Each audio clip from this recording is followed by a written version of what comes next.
Good morning, friends. I hope you're all doing well. I'm Franky, and this is the Think Tank, bright and early.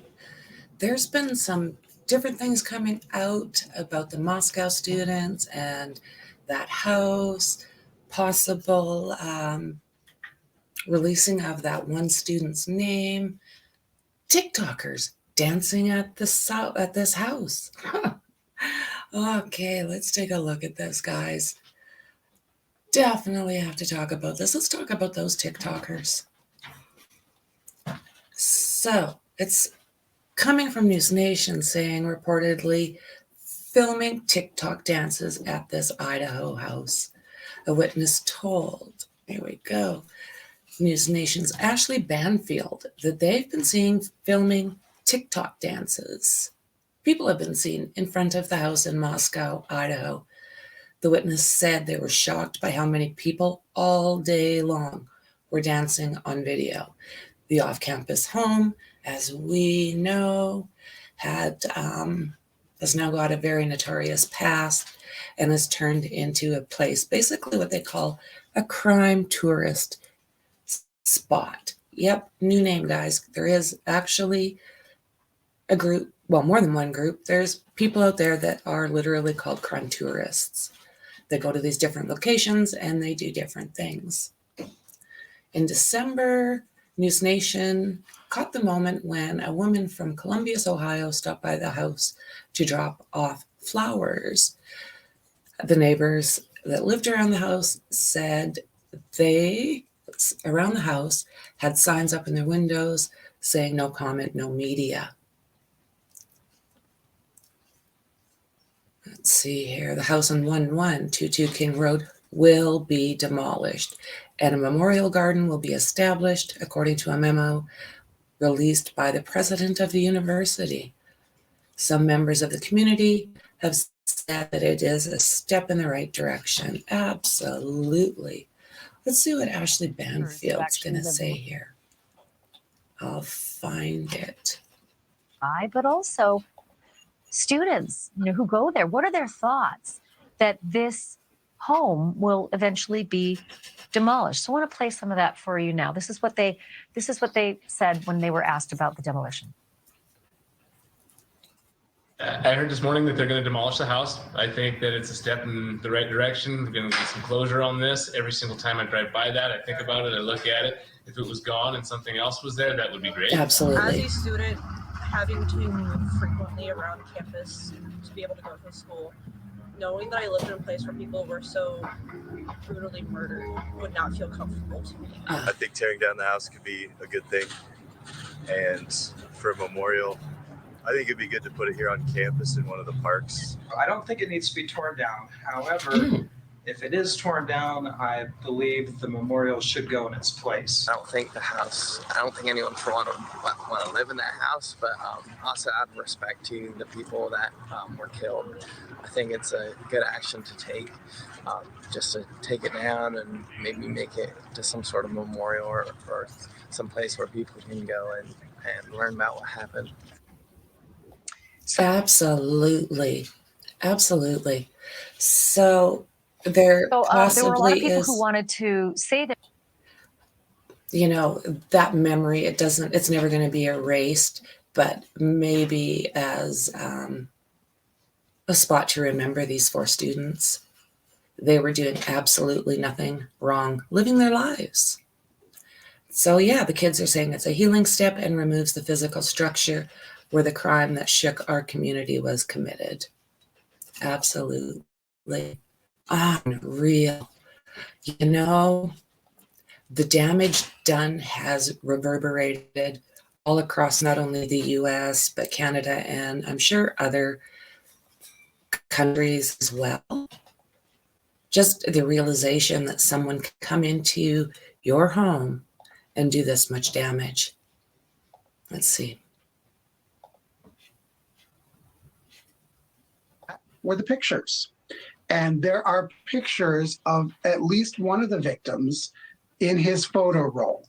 We don't know the details of those pictures. We don't know whether they were pictures he took from a distance. We don't know if they're pictures he downloaded from her social media. but he had pictures of one of the female victims on his phone. Yes. And we'll talk about that in just a minute. Okay. The university provided an update on Friday regarding the off-campus residence where the 4 students were fatally unalive last November. The owner of the King Street house offered to give the house to the university, which we accepted. The house will be demolished. This is a healing step that removes the physical structure where the crime shook our community. Also removes effort to further sensationalize the crime scene. We are evaluating options where may be involved in future developing. So the decision came on Friday after several months of, well, everybody grieving Kaylee, Madison, Ethan, and Xana, who were unalived in this house. Day we'll never forget, right? Waking up to this news. So we know that there was a very large-scale search that went on, and eventually Brian Koberger, 28, was charged with felony burglary and 4 counts of first-degree murder. Wow. We know he was arrested, basically on the other side of the country, at his parents' place. Since his arrest, Koberger has not made any public statements. But his attorney representing him during the extradition hearing in Pennsylvania previously said that his client was eager to be exonerated.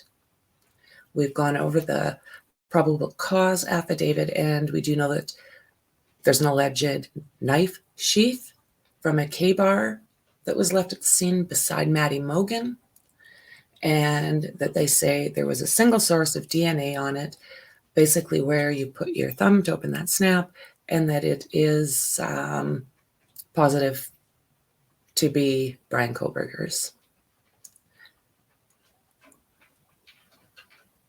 Koberger remains in custody in Idaho and is currently being represented by public defender Ann Taylor. Lots on her. If we look at the playlist, not one of my favorite people. There's a gag order in place barring everyone involved in the case and investigation from speaking in public or to the public. And we do know that it is June 26th for the preliminary hearing. So the name that I've heard floating around, actually, I've seen it from a couple different pretty reputable social media channels. The one, and they both basically come up with the same name. And I just want to give a shout out to the creator. His name will come to me. But he's saying that it was Maddie that was targeted, that there is multiple pictures, most of them downloaded from the internet, that were on Brian's camera. Now, this is alleged, and I don't know. I'm not seeing a lot of other information out there on this. When I remember this particular creator's name, because he did a really good video on it, I will add it to the description. What is this called now? Oh my word. Anyways, I'll add it to the description. It's bright and early, 6:30 in the morning, and I really wanted to talk to you guys about this house being torn down, this new crime, tourism, so many different things that have been going on around that house that is very, very disturbing in my mind.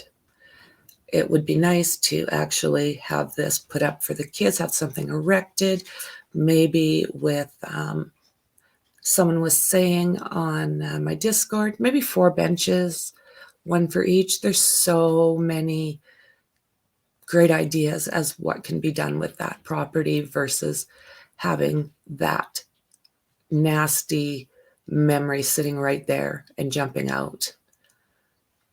We've gone through a lot with this case. We've been looking at it for over 4 months. And yeah, it's time for healing to start. This case will start coming together. It could take some more years, couldn't it? As far as when they're finished up. It depends how much resistance that the defense wants to put up. I mean, maybe there's going to be a way for, maybe they'll come up with something, I don't know, that we do not already know.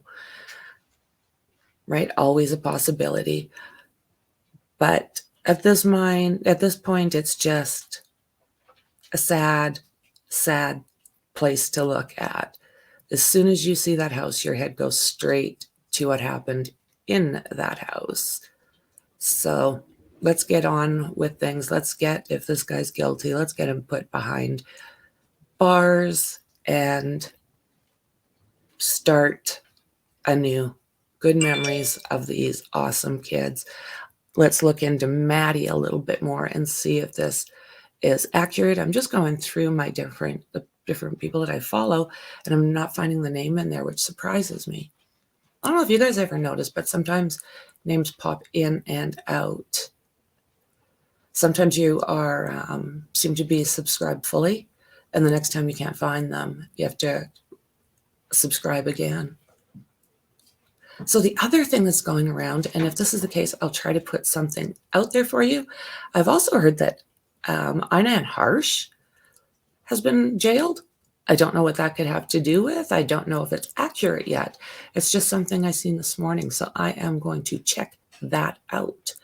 And again, when I find that creator, I will add it and a little bit of an explanation telling you who and why I put him there. And yeah, was Maddie sadly the one. So guys, that is what I have for now. As soon as I come up with, true crime, rocket science. See, as soon as I'm ending off, check him out. I don't know where he's getting his information from, but it is true crime, rocket science that I've always found fairly reputable and has got possibly more information on Maddie Mogan. So guys, good morning. Thank you very much for being here with me. I absolutely appreciate every single one of you, and I'll see you in the next one. Bye.